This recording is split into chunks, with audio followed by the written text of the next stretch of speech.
wabarakatuh. Selamat sore pemirsa TVRI Sulawesi Tengah dimanapun Anda berada. Apa kabar Anda di sore hari ini? Senang sekali kembali kami berjumpa dalam program yang akan memberikan Anda informasi dan edukasi seputar dunia kesehatan, tentunya hanya di Solusi Menuju Sehat bersama saya Ayu Porotuo. Seperti biasa pemirsa, selama 1 jam ke depan kita akan berbincang dan berdiskusi dengan narasumber kita. Dan senang sekali di sore hari ini sudah hadir narasumber kita, Dr. Maria Rosada Lima, Master Biomedik, selaku tenaga pengajar di Fakultas Kedokteran Universitas Al-Khairat Palu. Kita sapa dulu pemirsa. Assalamualaikum dokter. Waalaikumsalam warahmatullahi wabarakatuh. Sehat dokter ya? Alhamdulillah sehat. Alhamdulillah. Dan semoga juga Anda pemirsa di rumah sehat semuanya. Dan senang sekali juga di sore hari ini tema kita adalah mengenai kolesterol dalam tubuh manusia.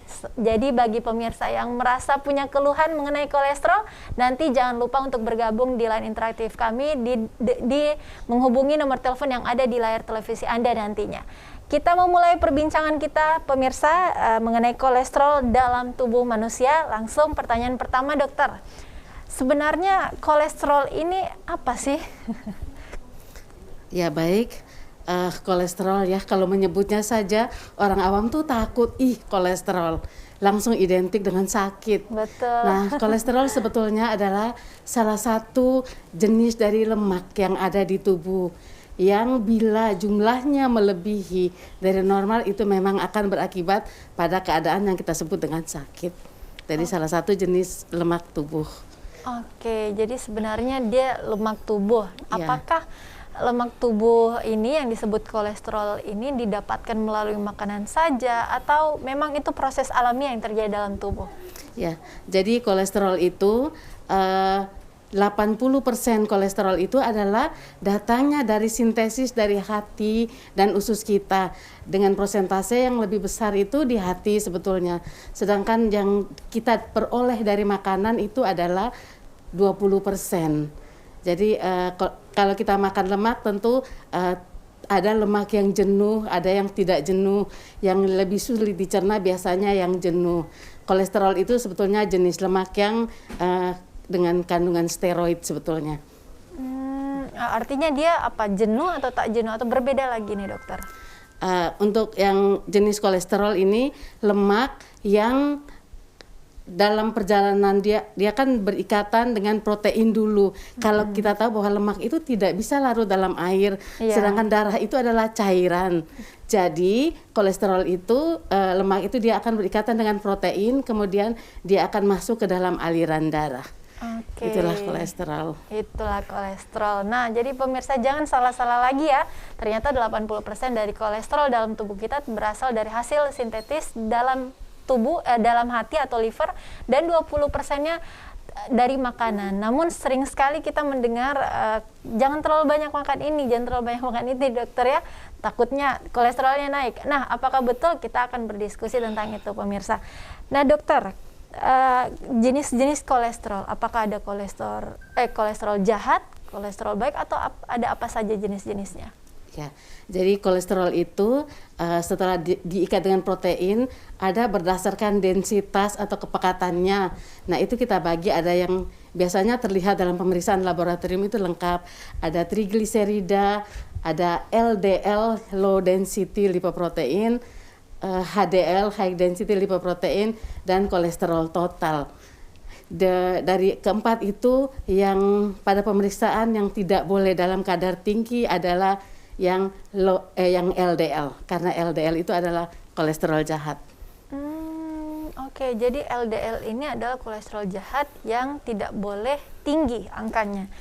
Oke, mungkin nanti kita akan menelusuri lebih jauh tentang itu dokter, namun boleh dijelaskan sebenarnya apa sih yang menyebabkan angka-angka kolesterol kita di dalam tubuh ini tinggi? Ya, sebetulnya manusia diciptakan tuh semuanya dengan segala sesuatu yang seimbang. Jadi di dalam tubuh kita ada namanya homeostasis.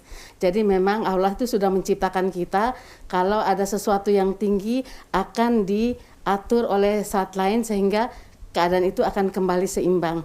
Tetapi seperti disampaikan pada awal tadi, apabila terjadi proses terganggu di hati, entah kita terlalu lelah sehingga metabolisme di hati kita terganggu, atau ada sesuatu penyakit yang mengganggu fungsi hati, di situ hati kita yang tugasnya adalah untuk pusat metabolisme dan pusat detoksifikasi kerjanya tidak bagus.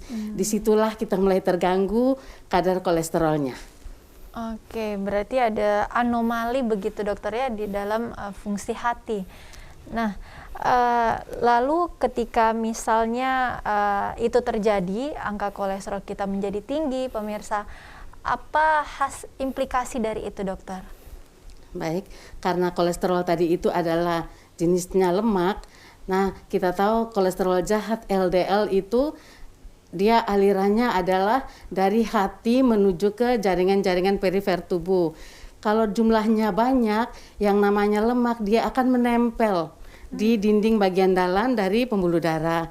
Apabila tempelannya sudah banyak membentuk plak, tentu akan mengganggu aliran darah.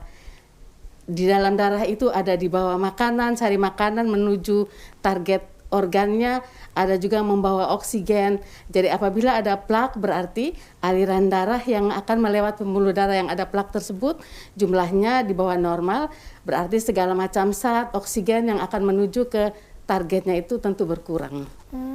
Jadi sebenarnya yang menyebabkan penyakit itu adalah plak-plak tadi ya dokter ya, yang kemudian menempel di kapiler darah. Nah itu barulah itu disebut kolesterol atau bagaimana? Lemak tadi itu sudah jenis-jenis lemak dan terikatan protein tadi adalah jenis-jenis kolesterol. Tetapi tadi efeknya terhadap kesehatan apabila berlebihan dia akan menempel di pembuluh darah dan mulai mengganggu. Nah, apa saja dokter penyakit-penyakit yang sekiranya muncul jika angka kolesterol kita tinggi? Ya, kalau tadi karena berhubungan dengan plak yang ada di pembuluh darah, berhubungan dengan aliran darah, yang pertama bisa menjadi stroke. Apabila terjadi sumbatan akan terjadi stroke. Apabila banyak plak di pembuluh darah kita tidak elastis. Tidak elastisnya pembuluh darah itu membuat seseorang bisa menjadi hipertensi. Tentu hipertensi akan memberikan akibat bisa juga kembali ke stroke. Begitu. Stroke, hipertensi, selain itu mungkin ada lagi dokter yang perlu pemirsa ketahui di rumah, penyakit-penyakit apa saja? Maksudnya yang akibat dari stroke yang akibat dari kolesterol yang tinggi tadi ya. Jadi sebetulnya kolesterol yang tinggi itu juga bisa terjadi karena sebab yang lain. Misalnya ada penyakit seperti penyakit sindroma nefrotik, gangguan pada ginjal. Itu salah satu tandanya juga ada kolesterol yang tinggi. Jadi jangan sampai kita keliru bahwa ini adalah penyakit tersendiri atau gara-gara kolesterol ginjalnya juga rusak. Ya, jadi tapi yang pasti karena kolesterol itu lebih menempel ke dinding pembuluh darah, jadi segala penyakit yang mengganggu yang berhubungan dengan pembuluh darah kayak gangguan jantung itu bisa selain stroke dan hipertensi tadi. Jadi yang sering ditemui penyakit-penyakit akibat kolesterol tinggi ini pemirsa adalah stroke, hipertensi, dan gangguan jantung. Ini yang harus kita hindari tentunya ya dokter ya. Nah pemirsa di rumah jika Anda memiliki pertanyaan, keluhan, atau apapun yang ingin Anda tanyakan mengenai tema kita kolesterol dalam tubuh manusia, silakan telepon kami di 0451 452 414. Anda berkesempatan untuk berkonsultasi langsung dengan Dr. Rosa. Dan dokter menyambung pembahasan kita. Apa sajakah gejala-gejala dari kolesterol tinggi? Ya, kalau kolesterol tinggi berarti kita sebut dengan hiperkolesterolemia, karena kolesterolnya itu banyak di aliran darah, melebihi angka normal. Berarti darahnya akan lebih kental karena adanya barang lain di dalam darah atau adanya plak. Yang bisa dirasakan oleh pasien adalah kram. Rasa kram, rasa pegal, atau kalau itu menyangkut pembuluh-pembuluh darah daerah jantung tentu rasa nyeri dada. Kalau menyangkut daerah pembuluh darah kepala berarti akan terasa sakit kepala, tegang belakang leher, pundak dan lain-lain. Itu adalah gejala-gejala kolesterol tinggi ya dokter ya. Kram, kebas, tegang begitu. Nah Lantas ketika kita merasakan gejala-gejala itu, apakah kita sudah perlu langsung berkonsultasi ke dokter atau apa ada pencegahan-pencegahan yang bisa kita lakukan di rumah? Tentu yang pertama kita harus mengenal diri kita. Kita mesti lihat secara genetik, secara turunan kita, sebetulnya kita ada punya dalam keturunan keluarga kita ada sakit apa. Itu salah satu kalau kita sudah mengenal secara dini tentang kesehatan kita tentu akan lebih awal ke dokter. Nah, tetapi kadang dalam turunan kita tidak sakit, tetapi lifestyle kita keliru, cara makan kita kurang berolahraga, kurang istirahat, mohon maaf misalnya dengan merokok, itu semua akan lifestyle yang tidak bagus untuk kesehatan. Apabila terdapat gejala-gejala sedikit saja, lebih dini ke dokter, lebih dini memeriksakan laboratorium, itu jauh lebih bagus. Itu jauh lebih bagus. Nah, pemirsa, kita akan menyambung pembahasan kita dengan Dr. Rosa, namun kita dengarkan dulu azan maghrib untuk wilayah Kota Palu dan sekitarnya berikut ini.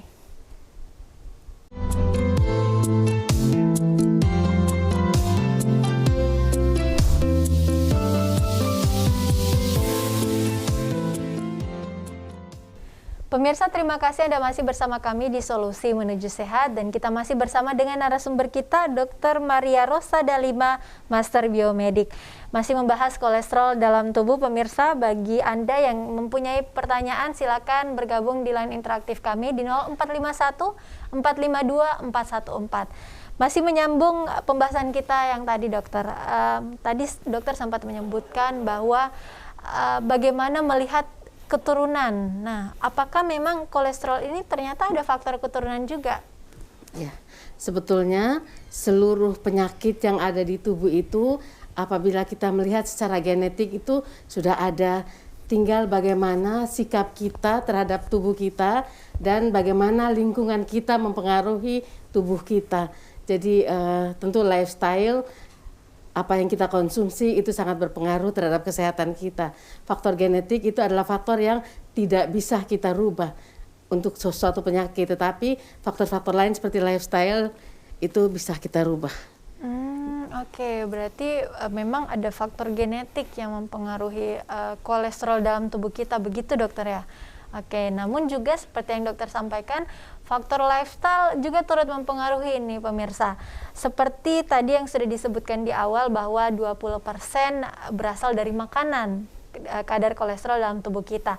Lalu dokter, seperti apa sebenarnya makanan yang baik, porsi makanan yang bagus untuk tubuh kita agar terhindar dari kolesterol tinggi?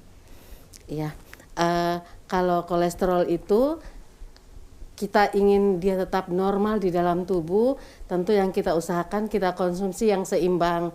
Makanan yang seimbang tentu ada karbohidrat, protein, lemak, buah-buahan, sayuran.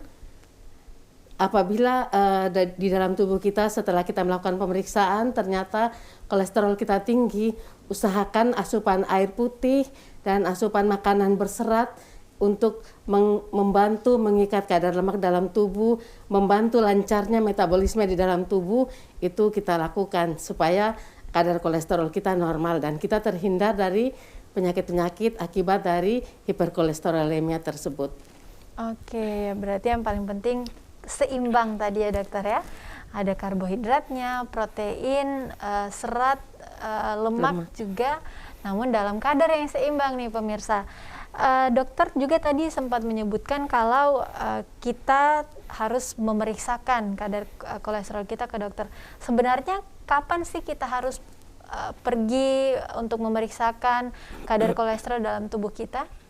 Ya, kita memeriksakan kolesterol dalam tubuh kita. Biasanya kita kalau kita sudah bergejala, itu mungkin untuk yang usia di bawah 35 tahun, kita boleh kalau kita sudah merasakan ada sesuatu yang kayaknya saya sakit nih, silakan memeriksakan diri.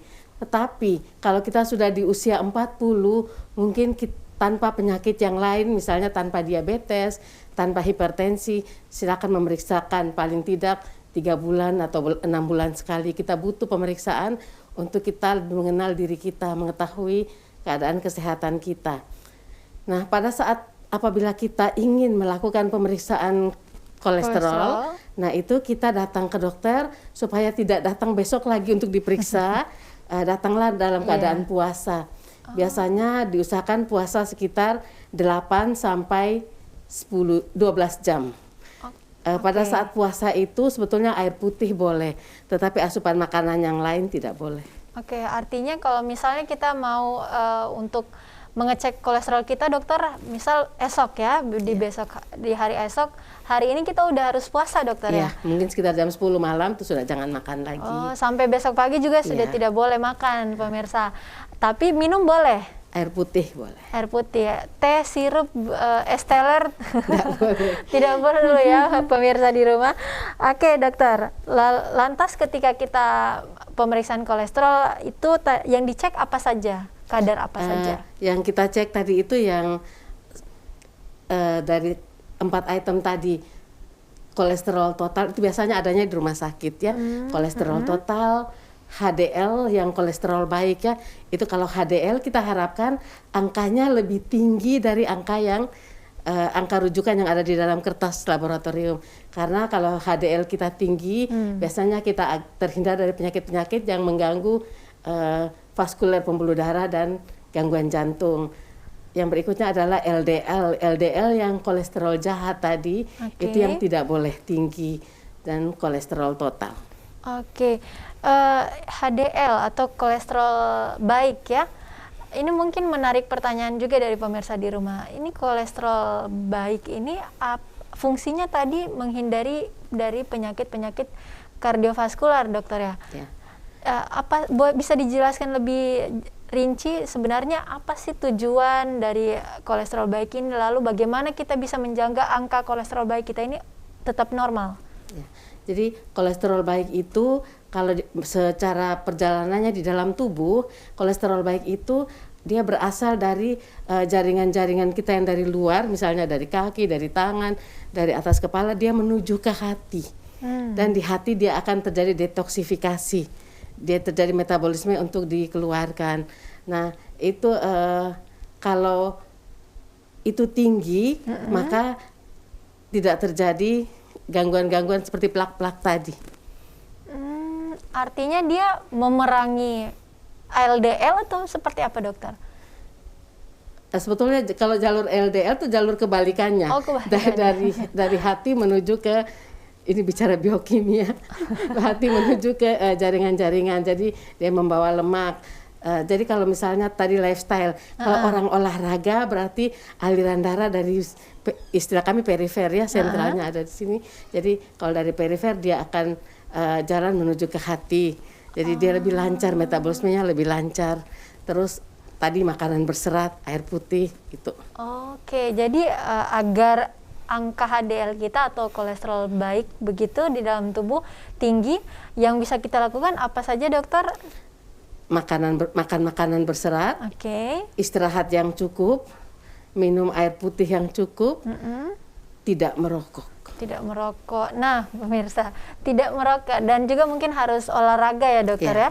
Olahraga apa saja? Ada preferensinya atau tergantung dari setiap individu? Olahraga mungkin tergantung dari individu. Kan ada olahraga yang sesuai dengan usia. Kalau di atas 40 tentu kita sudah tidak pakai acara yang lompat-lompat. Jadi mungkin sesuai dengan keadaan seorang, tetapi tetap olahraga. Oke, tetap olahraga, pemirsa.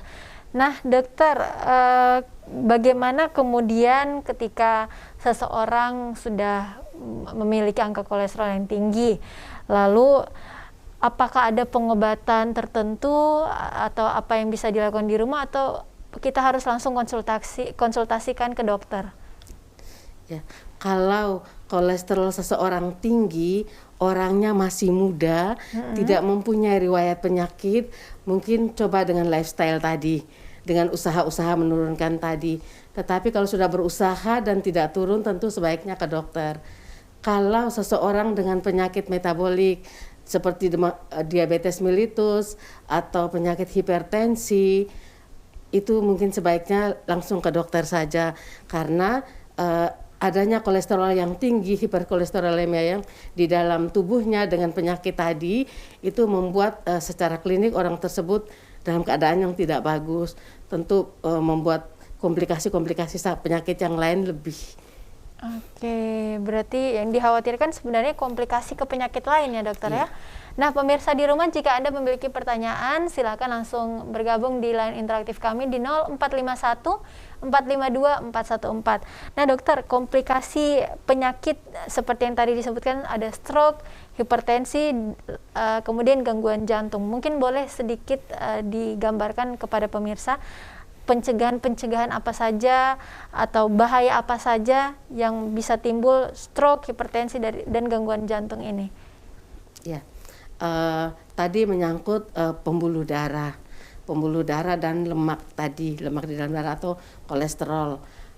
Apabila terjadi plak ini terjadi dari lemak, kolesterol, kotoran-kotoran seperti tadi dari rokok, racun-racun.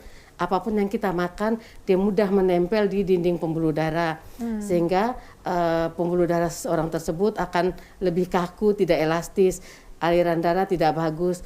Yang tidak bagus misalnya kalau itu menuju ke aliran darah jantung, sementara kita tahu jantung itu adalah organ yang sangat aktif, dia harus terus memompa, dia membutuhkan oksigen dengan jumlah yang sangat banyak.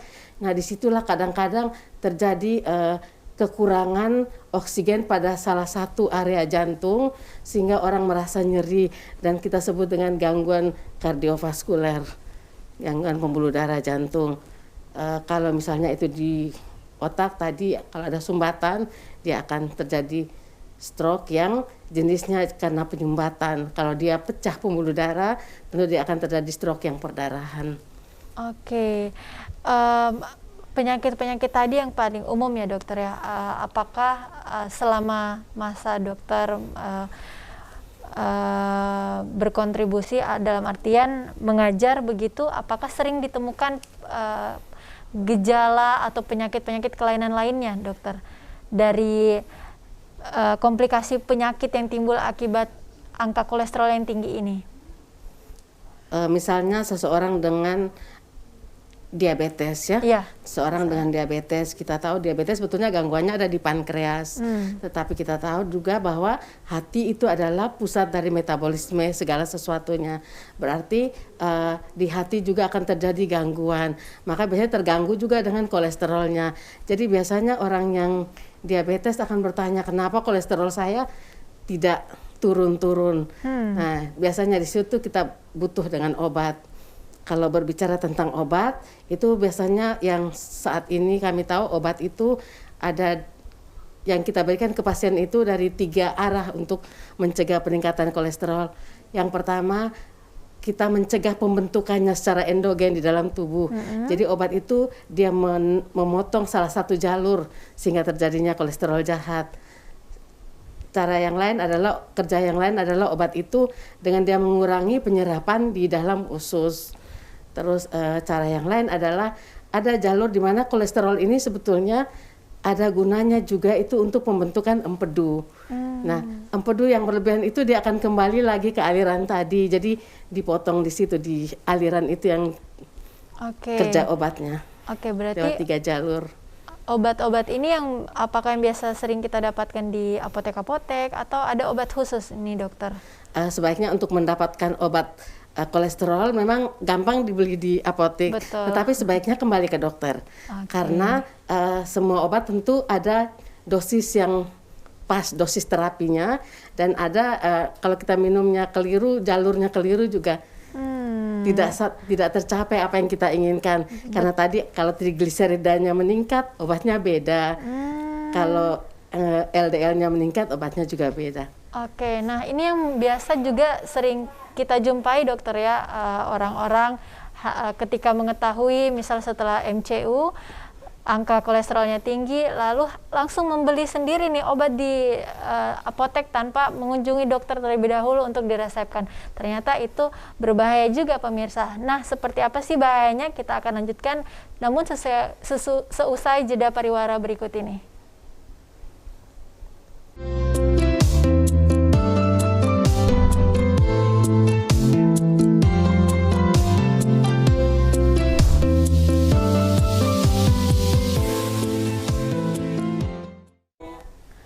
Pemirsa, terima kasih Anda masih menyaksikan Solusi Menuju Sehat. Masih bersama saya, Ayu Porotuo, dan narasumber kita, Dr. Maria Rosa Dalima, Master Biomedik.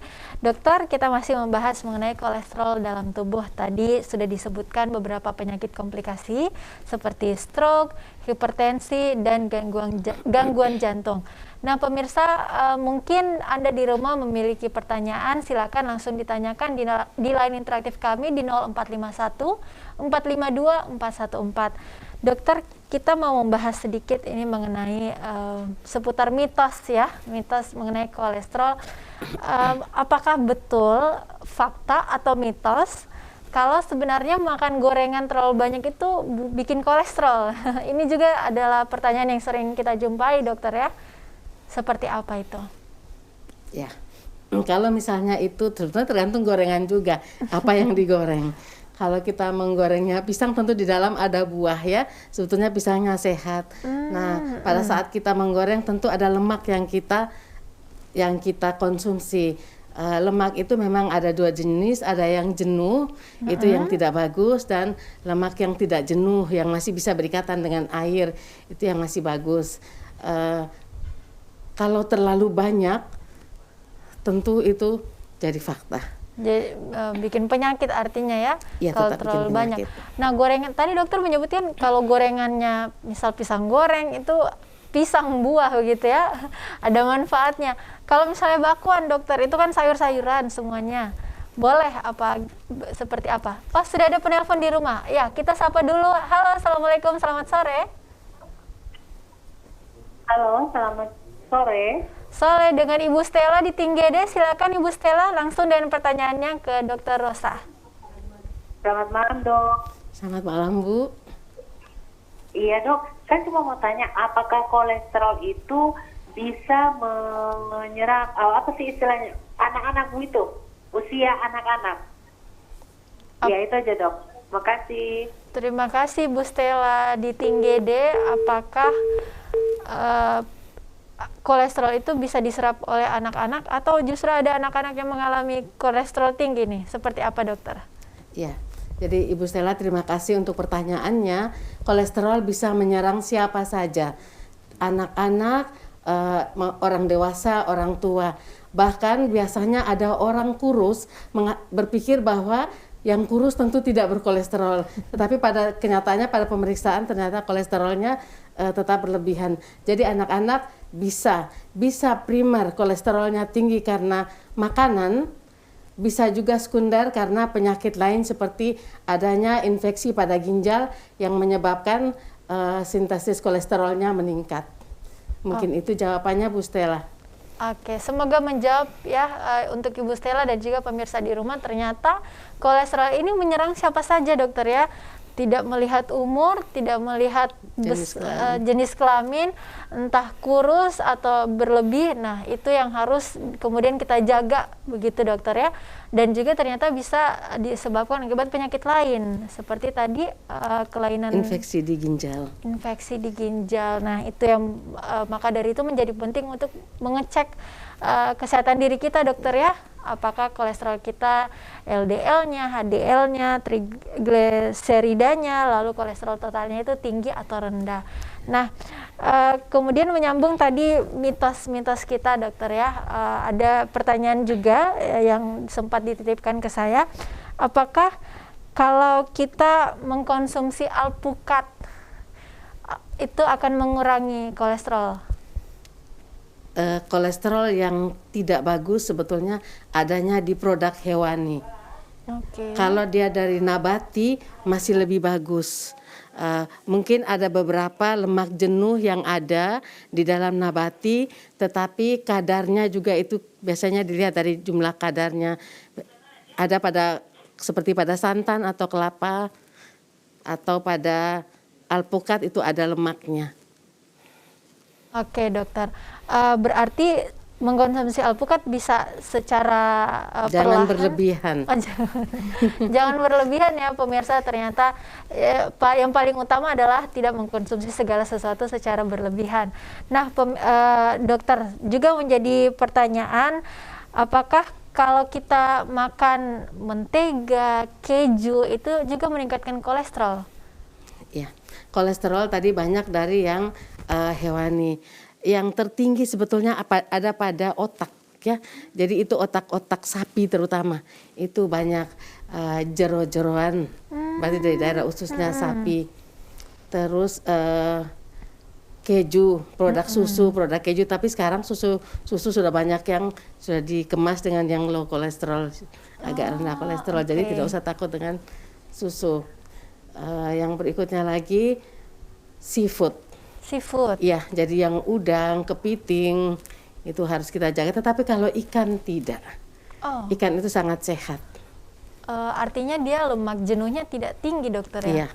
Kenapa kemudian yang lain-lain seperti udang, kepiting itu berbeda dengan ikan, dokter? Diciptakan Tuhan sudah begitu. Ternyata memang ada keunikan tersendiri ya pemirsa ya. Jadi tidak ada alasan untuk kita tidak mengkonsumsi ikan. Ikan jauh sehat. Oke, ikan itu sehat. Nah, kita harus sering-sering banyak ikan karena memperbaiki juga fungsi otak, dokter ya. Dengan omega 3-nya banyak. Omega 3, omega 6. Nah, dokter, ini juga ada titipan pertanyaan. Biasanya nih kan orang suka makan coto ya, dokter ya. Tadi dokter sebutkan kalau ternyata jeroan ini mengandung banyak kolesterol. Kemudian kalau kita turunkan, misal dengan minum es jeruk, jadi makan coto lalu minum es jeruk, katanya itu akan melawan kolesterol tadi. Betul atau ternyatanya hoax saja ini, dokter? Sebetulnya kalau kita minum seperti jeruk, benar karena itu adalah buah berserat ya. Jadi itu ada manfaatnya apabila kita makan sesuatu yang mengandung kolesterol. Cuma hati-hati gulanya jangan terlalu banyak. Oke, yang paling penting gulanya jangan banyak nih. Pemirsa di rumah sudah ada yang bergabung lagi dengan kita. Kita sapa dulu. Halo, assalamualaikum, selamat malam. Selamat malam. Iya, dengan Pak Daus di Basuki Rahmat. Silakan Pak Daus langsung dan pertanyaannya. Mau tanya sama Ibu Dokter. Sekarang ini kan banyak produk-produk itu yang low fat itu ya, di branding produknya itu low fat kayak susu low fat begitu, rendah lemak gitu. Nah kalau kayak yang branding low fat kayak begitu itu, apakah kadar kolesterolnya itu tinggi atau mungkin bisa meningkatkan kadar kolesterol sama kita kalau misalnya kita konsumsi setiap hari seperti itu, atau bagaimana gitu dokter? Kayak gitu.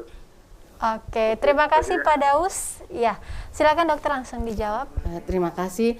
Memang sekarang banyak produk low fat, tapi kita kembali ke teori asal bahwa kolesterol kita 80% itu adalah diproduksi oleh hati kita dan usus kita, dan 20% itu dari asupan makanan. Apabila kita dalam pemeriksaan dasar kita, kolesterol kita ada di batas normal, mungkin kalau Bapak ingin minum yang low fat itu setiap hari silahkan. Tetapi apabila kolesterol kita sudah ada di angka batas mau ke arah tinggi, mungkin 2-3 kali seminggu, setelah itu sebulan kemudian coba periksa kembali kadar kolesterolnya. Kita melihat jangan sampai memang produksi endogennya sudah cukup kolesterol Bapak. Terima kasih. Oke, berarti dalam artian ketika kolesterol kita normal, kalau dikonsumsi setiap hari juga, artinya berlebihan akan menimbulkan penyakit juga, dokter ya. Nah, itu pentingnya kita harus mengecek lagi seperti apa. Namun memang apakah embel-embel produk low fat itu secara nilai kolesterolnya memang lebih rendah, dokter, atau seperti apa? Kalau dilihat tentu kita percaya kepada produk ya, dengan mereknya tentu ada ya. Jadi sudah dikatakan situ sekian persen lemak. Cuman kembali tentu tetap ada lemak jenuh karena itu adalah susu. Tetap ada kolesterol karena itu adalah susu kalau itu sesuatu dari hewani.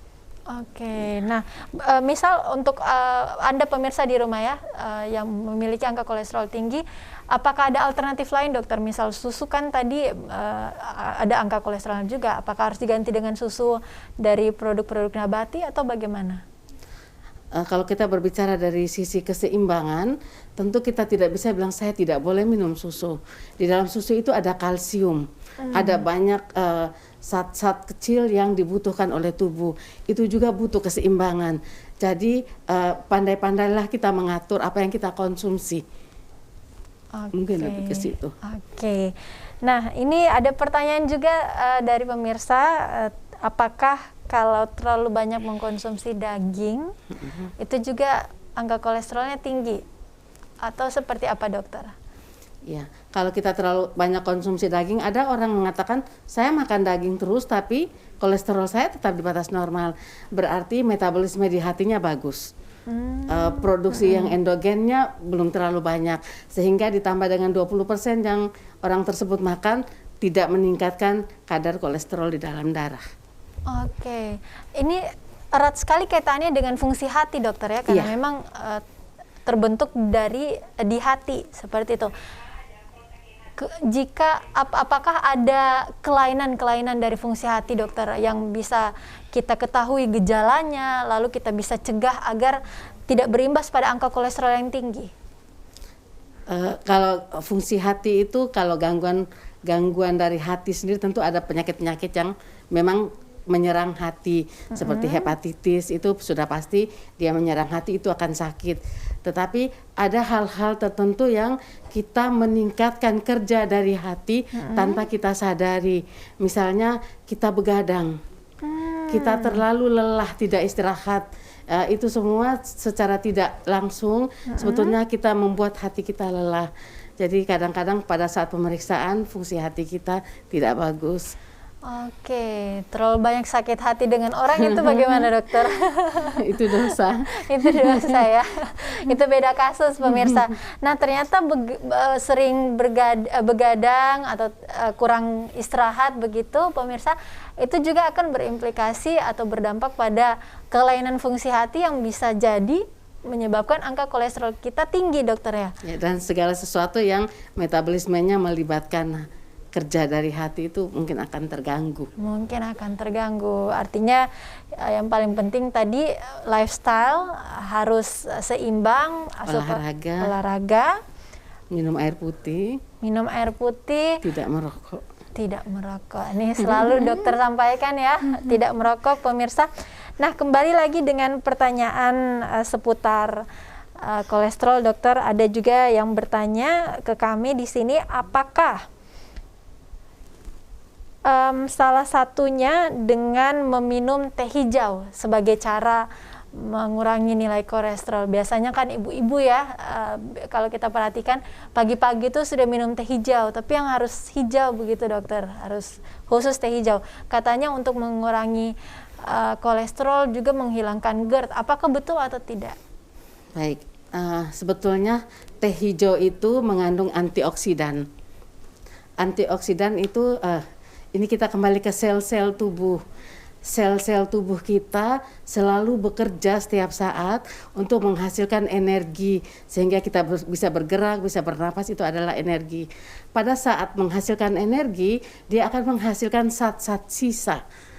Ibarat kalau kita memasak, ada asap, ada arang yang sisa.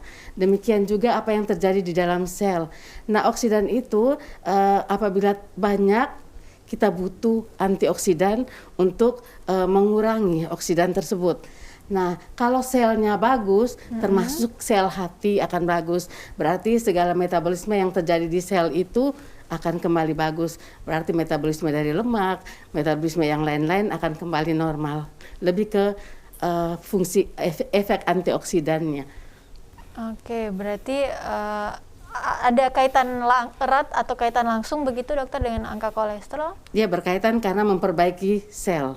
Oh, karena dan memperbaiki sel. Segala sesuatunya itu sebetulnya kalau di tubuh itu terjadinya di dalam sel.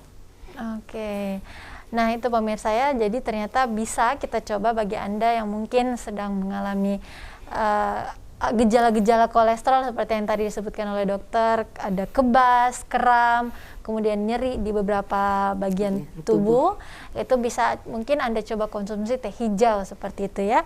Juga ada pertanyaan, apakah kalau kita konsumsi tahu, tempe, kacang-kacangan atau yang mengandung magnesium tinggi itu juga akan mengurangi angka kolesterol, dokter? Sebetulnya kuncinya ada di magnesiumnya. Magnesium itu adalah salah satu zat kecil yang membantu di dalam metabolisme sel. Tentu kembali ke tadi jumlah yang jangan terlalu banyak, tetap dalam keadaan kadar yang seimbang apabila kita mengkonsumsi sesuatu. Tentu kacang tetap ada lemaknya, tetapi kalau jumlahnya tidak terlalu banyak tentu tidak mengganggu keseimbangan tubuh. Oke, berarti boleh tapi kembali lagi seimbang ya dokter ya. Oke, kemudian juga ada pertanyaan mengenai gula begitu dokter. Misal seseorang itu sudah mengalami diabetes, kemudian angka kolesterolnya tinggi, apakah ada hal-hal yang bisa dilakukan di rumah begitu untuk mengurangi gejala-gejala penyakit dari diabetes dan juga kolesterol tadi? Ya, seperti tadi, kalau orang sakit gula sebetulnya dari insulin yang ada di pankreas ya. Tetapi sebetulnya apa yang kita makan, nasi yang kita makan, apapun yang kita makan, yang kelebihannya itu akan disimpan di hati.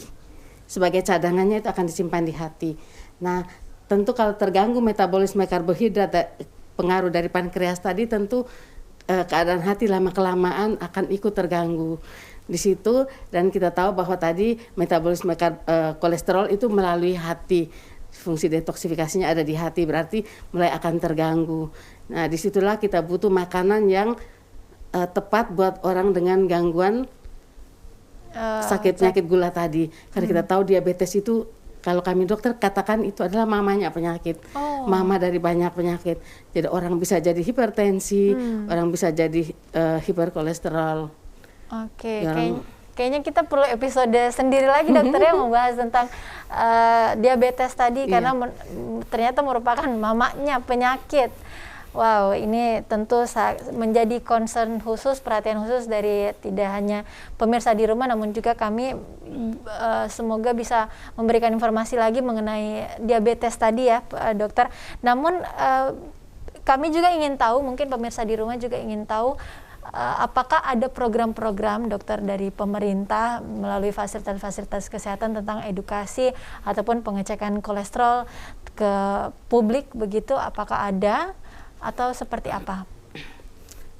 Sebetulnya yang dicanangkan pemerintah itu adalah seseorang jangan sampai terjadi sindrom metabolik. Sindrom metabolik itu beberapa macam gejala yang membuat orang bisa sakit. Misalnya salah satunya tadi kolesterol yang tinggi, hipertensi itu. Jadi pemeriksaan yang lebih dini itu yang diperlukan. Kalau